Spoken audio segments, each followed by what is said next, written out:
Salut Johan, Salut Virgile.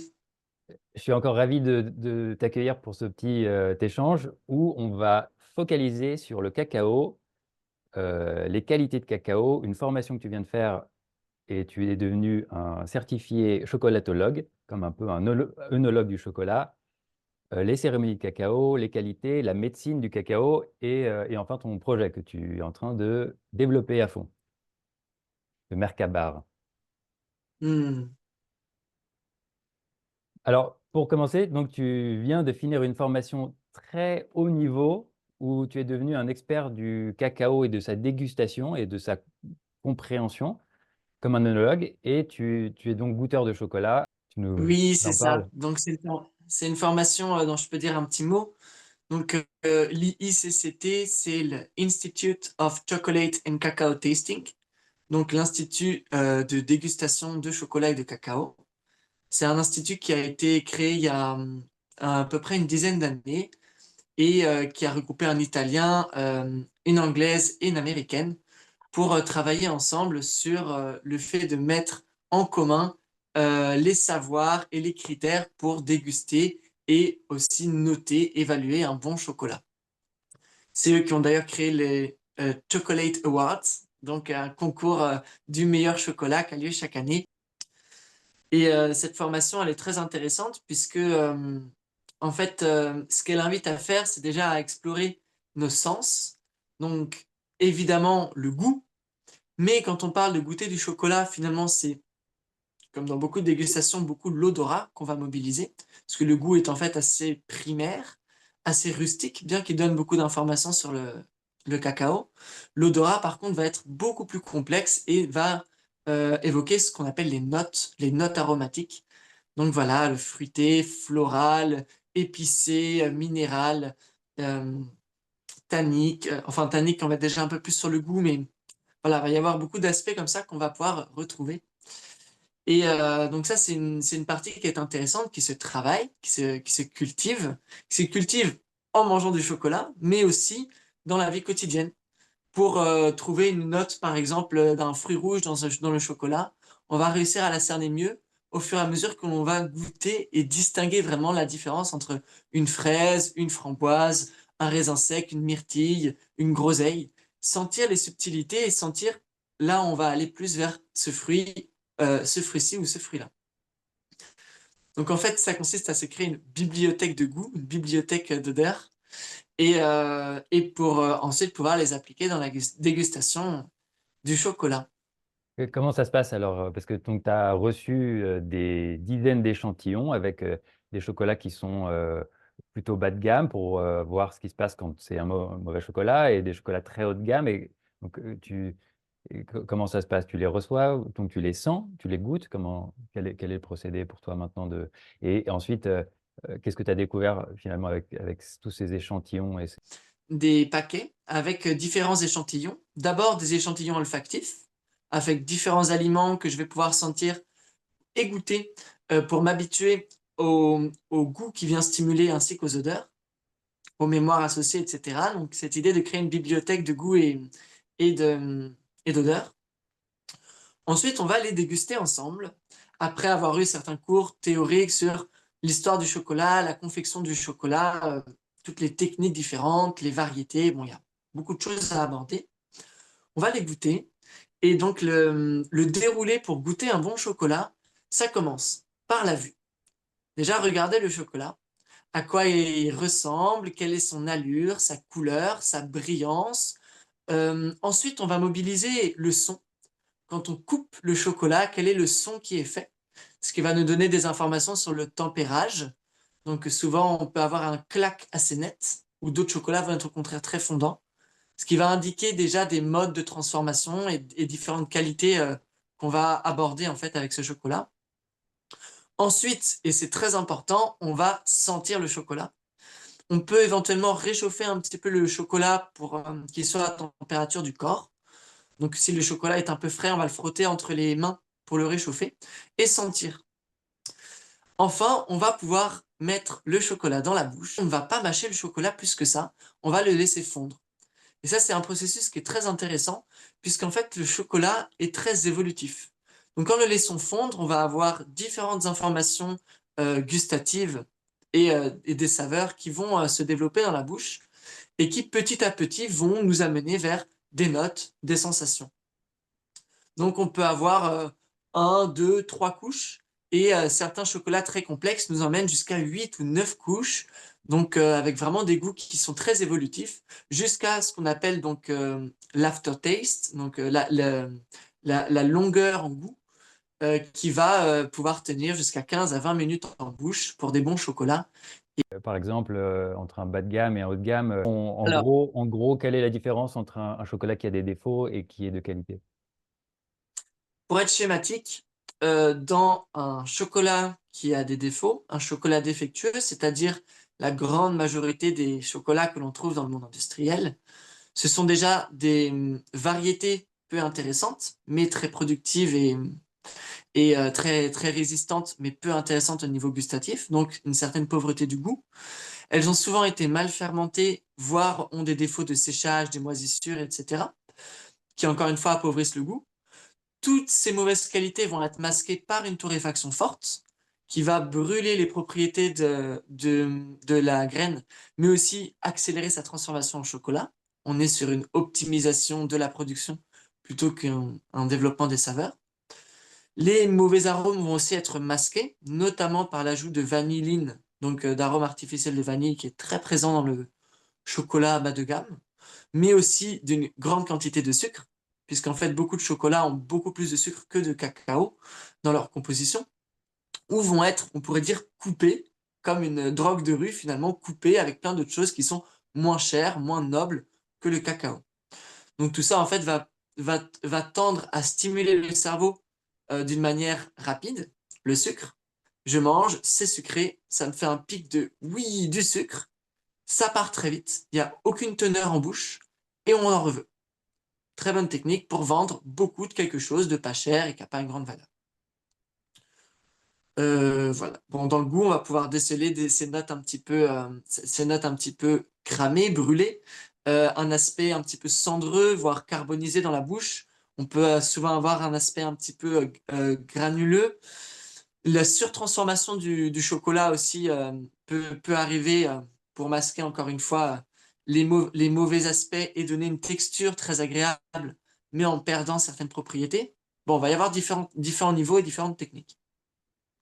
Si on passe de l'autre côté, dans un chocolat d'exception, il va déjà avoir une très belle brillance. Le tempérage va être réalisé de telle manière que pendant de nombreux mois, voire années, le chocolat, quand on l'ouvre, a une magnifique brillance, un très bel aspect.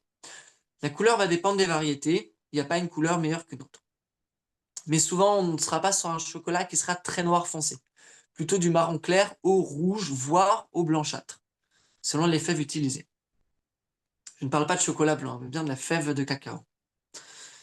Ensuite, on va avoir beaucoup d'odeurs. Dès qu'on le sent, on va avoir une grande complexité aromatique. Et on va entendre ce snap, clac, quand on casse un carré de chocolat. Et lorsqu'on va le mettre en bouche, directement, on va avoir beaucoup d'informations qui vont venir avec des notes claires, distinctes. Ah oui, là vraiment, waouh, il y a cette fleur, il y a ce miel, il y a cette mangue, il y a cette cerise acide, il y a ces notes de prunes, de feuilles, d'épices. Il y a des notes qui vont arriver très clairement et qui souvent vont se distinguer. Donc un chocolat exceptionnel, il va avoir beaucoup de notes, beaucoup de couches en fait aromatiques qui vont petit à petit s'équilibrer en bouche. Pour un bon chocolat, on va être particulièrement attentif à certains critères, l'acidité, qui est positive dès lors qu'elle est équilibrée, l'amertume, qui est aussi un stimulant qui est agréable, lorsque bien équilibré. Donc le tout va être comment équilibrer ces sensations-là. Le niveau de sucre, comment faire en sorte que le niveau de sucre supporte et exhale les arômes plutôt que les masques et les coupes. On va aussi avoir la sensation peut-être de séchage, donc ou moins l'astringence en fait liée au tanin du chocolat.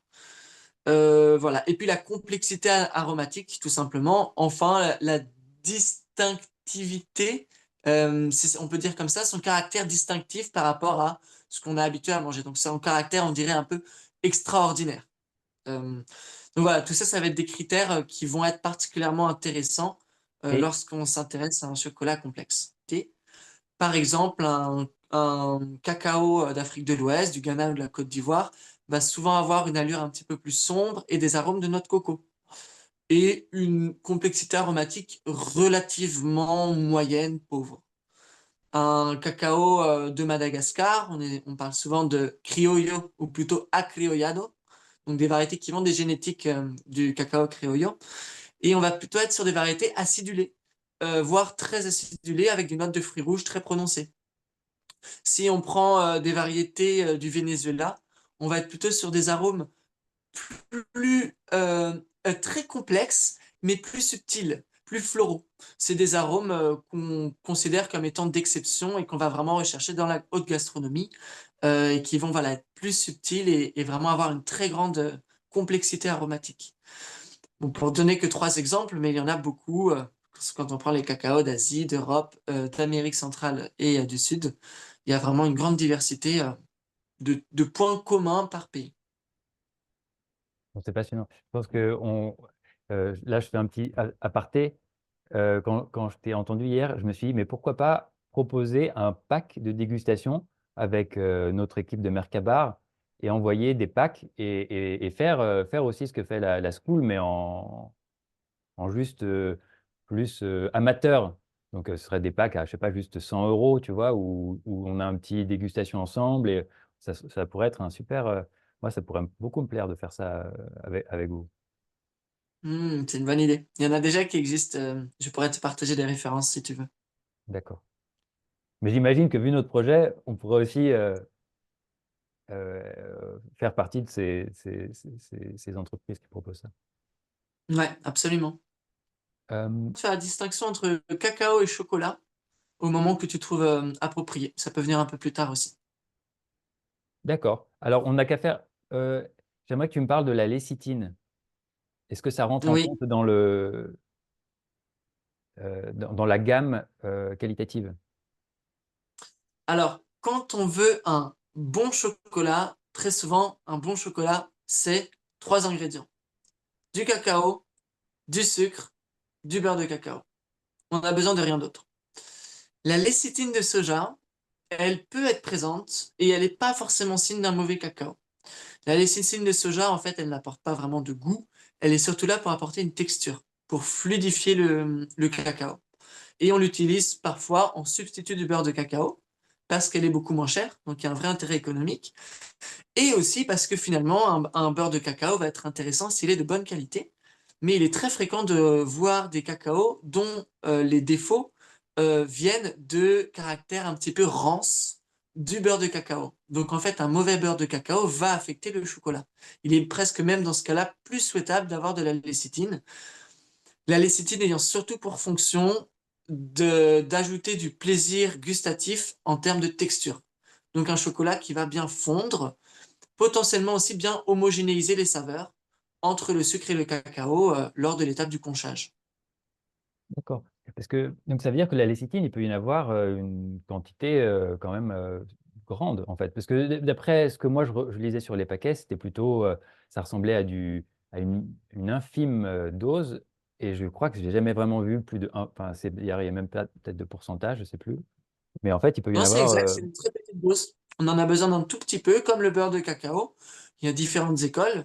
Certains mettent moins de 1% de la quantité de cacao en beurre de cacao. Certains chocolatés montent jusqu'à 10 à 12% de beurre de cacao. Il y a différentes écoles. Mais souvent, la lécithine, on n'ira pas, oui, 1%, c'est déjà largement suffisant pour apporter cet aspect de fluidité, un caractère presque liquide en fait au cacao, bien que non mélangé à de l'eau. D'accord. Mais alors, ça veut dire que ça peut suffire 1% pour aussi permettre d'équilibrer avec un beurre de cacao qui serait pas très agréable au goût. Ça peut permettre de masquer ou d'inhiber ce petit caractère rance dont tu parles. Alors, pas forcément. Déjà, la lécithine, elle peut complémenter ou substituer le beurre de cacao. Elle va surtout permettre de mettre moins de beurre de cacao pour atteindre plus rapidement cette texture lisse. Le beurre de cacao a aussi d'autres propriétés. Il va notamment rajouter un aspect plus gras en bouche, qui peut être recherché, mais qui peut être aussi dérangeant. Un chocolat qui utilise beaucoup de beurre de cacao peut avoir un aspect très crémeux qui peut être intéressant, mais qui peut donner aussi une sensation un peu de lourdeur qui finalement pourrait être moins intéressant par rapport à un autre chocolat ou au même chocolat avec un peu moins de beurre de cacao. Donc là, Ok. ça va être vraiment ensuite, je dirais, de la chimie nutritionnelle, hein, équilibrer les produits pour arriver à ce qui est recherché par le consommateur. Merci, Yoann. Et question suivante, alors, tu aimerais faire une distinction entre le chocolat et le cacao? Alors oui, elle est importante cette distinction. Bon, déjà, moi, j'ai aussi une formation en anthropologie, je suis anthropologue. Donc, ce qui va m'intéresser dans cette formation de chocolat, c'est d'une part comment s'évaluent les critères pour juger un bon cacao, avant même de s'intéresser vraiment au goûtage. Ce qui m'intéressait déjà, c'était de comprendre comment culturellement on en vient à dire cela est bon, cela n'est pas bon, cela est bien, cela n'est pas bien. Et effectivement, le chocolat n'est pas défini de la même manière partout dans le monde. Il renvoie traditionnellement à une boisson. Aujourd'hui, le chocolat, tel que compris par cet institut de dégustation du cacao et du chocolat, renvoie à une tablette de chocolat. Et le Graal du chocolat, la couronne, le produit phare, ça va être le 70%. On utilise d'ailleurs une application qui s'appelle 70%, qui va permettre d'évaluer les qualités d'un chocolat. Et du coup, voilà, ça montre que l'idéal, c'est cet équilibre de 70% de cacao, 30% de sucre. Donc on est sur un produit sucré.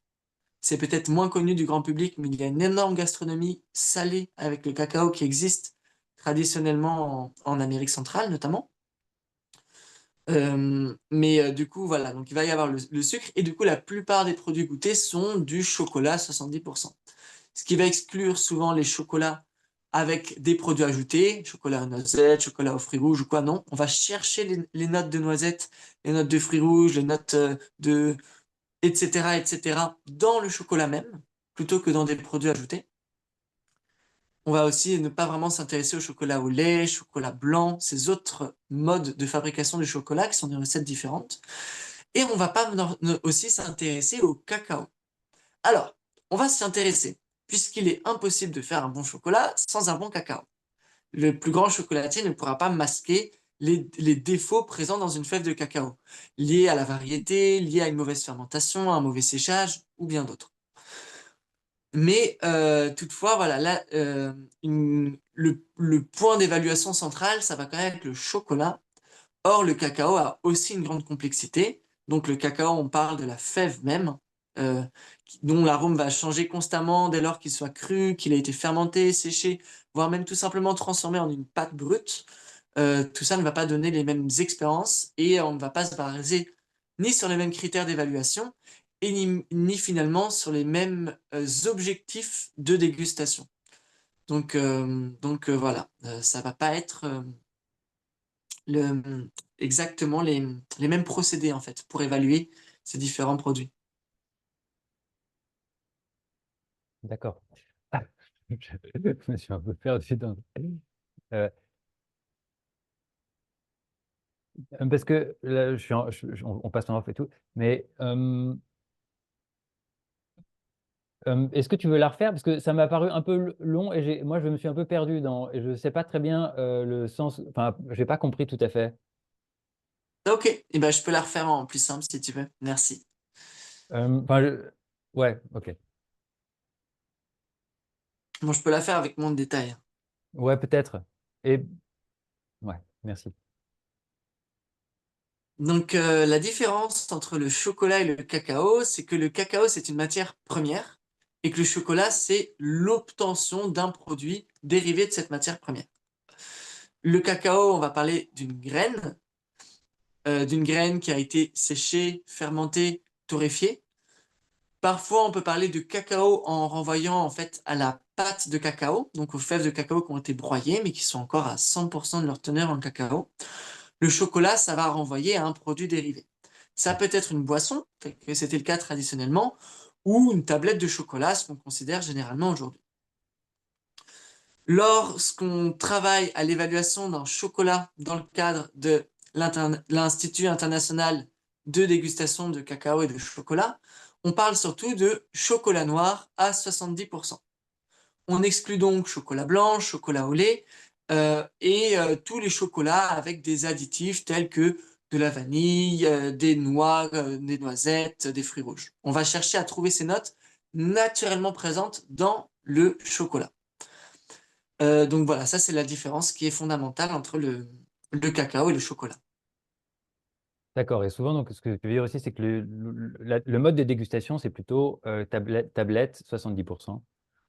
Et vous comparez sur cette gamme de cacao, de chocolat, donc de préparation de produits à partir de la pâte à 100%.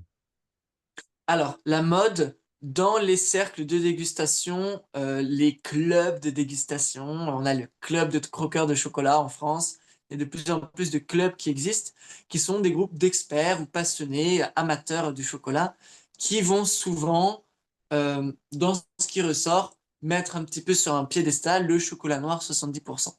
C'est ce qui est jugé aujourd'hui comme permettant, dans la quantité entre sucre et chocolat, de mettre le mieux en valeur les arômes. Donc on est vraiment sur une recherche de plaisir sensoriel, d'hédonisme, on pourrait dire. Donc là, on a parlé de chocolat, on a parlé de cacao, on a parlé de dégustation au niveau de la saveur. Et maintenant, tu vas aborder le sujet du chocolat sous sa forme plus énergétique et du chocolat sous sa forme plus médicinale, parce que c'est beaucoup moins connu, mais c'est très important et c'est en train de se développer. Et nous, c'est ce qu'on veut apporter, c'est ces autres qualités encore de chocolat. Alors, ce qui est intéressant de comprendre aujourd'hui, c'est qu'il y a différentes niches de consommation du chocolat. La niche dont on a parlé jusqu'alors, c'est une niche qui va s'intéresser à l'aspect plaisir, l'aspect gastronomique, l'aspect du goût. C'est en fait celle qui prédomine. Souvent, quand on veut du chocolat à notre époque, on veut un moment agréable, quelque chose de bon. Ce bon peut être poussé à des sommets de l'excellence. Une autre niche qui est présente depuis très longtemps quand on regarde l'histoire et qui a beaucoup de recrudescence aujourd'hui, c'est l'aspect médicinal. On va voir dans le chocolat et dans sa matière primaire, le cacao, un super aliment qui a de nombreuses vertus et qu'on va pouvoir utiliser pour des vertus préventives, des vertus curatives, pour soutenir le système immunitaire, pour reminéraliser le corps, pour guérir certaines maladies. Il y a de très nombreuses applications médicales et même des docteurs qui prescrivent du cacao, du chocolat à leurs patients. Un peu Enfin, une spécial. autre niche va Est-ce que, être... pardon. excuse-moi, Ouais, vas-y. juste quand tu dis un médecin prescrit du chocolat, c'est pas un chocolat qu'on trouve en supermarché. Ça va dépendre. Il y a des chocolats qui prescrivent du chocolat noir. Vous êtes très stressé, vous manquez de magnésium, mangez du chocolat noir. D'accord. Il y a aussi d'autres approches avec des médecins qui vont vraiment prescrire des dosages précis de fèves de cacao à broyer juste avant la consommation pour la qualité nutritionnelle la plus haute, voire même recommander des filiales particulières où on s'assure de la qualité nutritionnelle des fèves, avec une posologie précise, sur une temporalité précise, pour traiter quelque chose de précis aussi D'accord. qui peuvent être des choses en lien avec la psyché, beaucoup de psychothérapeutes, ou des choses en lien avec des organes du corps. Voilà, il y a, sans rentrer dans les détails, beaucoup de prescriptions possibles. Et ensuite, donc, il y a cette autre niche, le cacao énergétique, Voilà, ce qu'on cérémonial. appelle aujourd'hui le cacao cérémonial, Mm. qui s'inspire du cacao considéré comme une plante sacrée, une plante rituelle, une plante cérémonielle, qui a eu de nombreuses utilisations en tant que telle dans l'Amérique précolombienne, dans tous les peuples qui ont habité ce qu'on appelle aujourd'hui l'Amérique et utilisé le cacao. Et c'est un usage qu'aujourd'hui se développe beaucoup et qui se répand dans le monde occidental, le monde moderne, notamment depuis une vingtaine d'années, et qui va chercher dans le cacao des propriétés énergétiques qui viennent supporter des activités qui peuvent être de développement personnel ou des rituels de connexion à l'environnement. On va donc là plutôt mêler la dégustation du cacao comme un support à des activités de méditation, de yoga, à des rituels d'offrande, à des cérémonies pour se relier au solstice. Voilà, des activités qui vont plutôt mettre en avant cette dimension énergétique, spirituelle, sacrée du cacao. Et ce qui est intéressant, c'est que chaque niche ne va donc pas avoir les mêmes objectifs en mangeant du chocolat, mais ne va pas non plus utiliser les mêmes produits dérivés. Mhm. Il y a donc différents producteurs, différents transformateurs, différents commerçants qui vont adapter leur offre à la demande, donc en vendant des pâtes de cacao pures d'une variété spécifique, bien transformées pour le cacao cérémoniel, des variétés souvent crues ou non torréfiées, avec de très haute qualité nutritionnelle pour la médecine, ou avec peu de sucre, et des chocolats avec une très grande complexité aromatique et des techniques de Ouais. transformation spécifiques et très maîtrisées pour le cacao gastronomique. Merci, Yoann, pour toutes ces riches précisions. Et maintenant, je te propose de faire un teaser du super projet qui te tient à cœur cette année, le Mercabar. Alors, le cacao Mercabar, c'est un projet qui a pour but de faire converger ces trois niches. C'est-à-dire, notre but, c'est de permettre aux gens de redécouvrir ce qu'est le cacao en associant l'aspect gastronomique, l'aspect médicinal, nutritionnel et son aspect aussi énergétique. Pour ce faire, on a envie de proposer des cacaos de qualité exceptionnelle, des cacaos qui viennent de variétés spécifiques, cultivés dans des terroirs très riches et diversifiés et entièrement travaillés à la main avec une grande attention sur la qualité. L'objectif de ce projet, c'est de valoriser le cacao, la matière première, qui est déjà infiniment riche, plutôt que des chocolats qui ont été beaucoup transformés. Et c'est de pouvoir proposer des expériences qui soient sensoriellement très riches, très complexes, qui en même temps viennent supporter le corps, donc chasser la fatigue, dynamiser, euphoriser toutes les merveilleuses vertus du cacao, et aussi supporter les personnes dans des activités plus en lien avec la conscience, la présence, l'énergétique, que ce soit la danse, que ce soit la créativité artistique, que ce soit la méditation, des pratiques telles que le yoga ou autres, ou encore des cérémonies. Donc notre idée, c'est aussi de redonner au cacao toute sa noblesse en tant que boisson, qui est pour nous l'une des manières les plus intéressantes de consommer le chocolat pour les trois aspects, donc nutritionnel, gastronomique et énergétique que j'ai mentionnés. Mais on propose aussi différentes formes, que ce soit de la tablette, aux boules d'énergie et aux fèves de cacao pur. Voilà, notre Et donc, intention, ça, c'est que les gens puissent redécouvrir toute cette magie. et donc, ça peut être assez passionnant. On pourrait arriver à ton stand et vous seriez une petite équipe de passionnés du chocolat et vous pourriez nous faire déguster, par exemple, trois shots, euh, un médicinal, un gastronomique et un plutôt énergétique. Et on pourrait partager ça avec vous, cette connaissance et cette expertise que vous avez. Et on peut vous... Donc, toi, je veux aussi... Vous êtes disponible, vous êtes prêt et vous avez envie de déployer le Mercabar en France pour le moment, mais c'est... Alors, chaque verre, Ah, chaque boisson a... attends, je recommence. ouais. Chaque boisson est à la fois savoureuse, médicinale pour le corps et soutient aussi au niveau énergétique. Ce ne sont pas des recettes différentes. Chaque boisson apporte toutes ses vertus en même temps. D'accord. Et le Mercabar, l'intention de le cacao Mercabar a pour objectif de, je recommence, Ouais. l'intention du cacao Mercabar, c'est de pouvoir partager la magie du cacao dans des festivals ou dans des lieux de regroupement humain. Ça peut être aussi des séminaires ou des retraites, des espaces où le cacao va pouvoir soutenir une communauté humaine en offrant une qualité nutritionnelle exceptionnelle, quelque chose qui soit bon, réconfortant et qui va permettre donc de soutenir les activités qui se déroulent dans les lieux.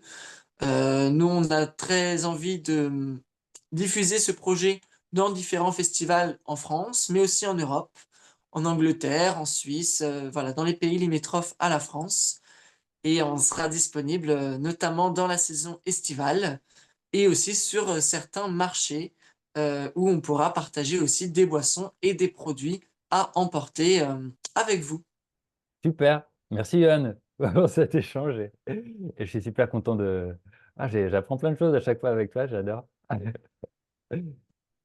Bah, suis c'est vraiment une joie, content merci. je suis vraiment content de passer à un autre niveau, tu vois.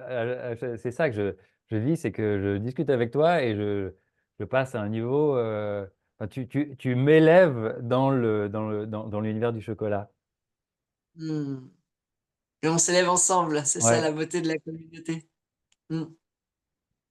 C'est un plaisir. Merci pour tes questions, Virgile. Merci pour ton temps. Et si tu as envie